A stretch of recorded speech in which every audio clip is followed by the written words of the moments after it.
ST অর্থাৎ নন এসটির নাম পাওয়া যাচ্ছে।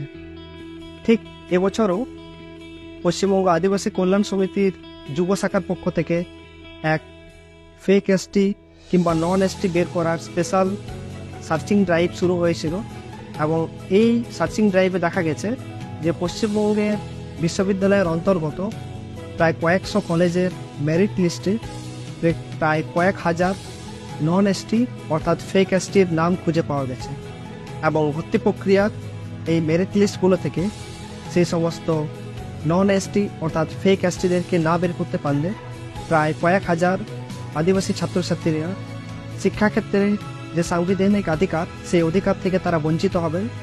তাই আপনারা আপনাদের এলাকায় অবস্থিত যে বিশ্ববিদ্যালয়, সেই বিশ্ববিদ্যালয়ের গণডেপুটেশন কর্মসূচিতে আপনারা যোগদান করুন আগামী 30 আগস্ট 2024।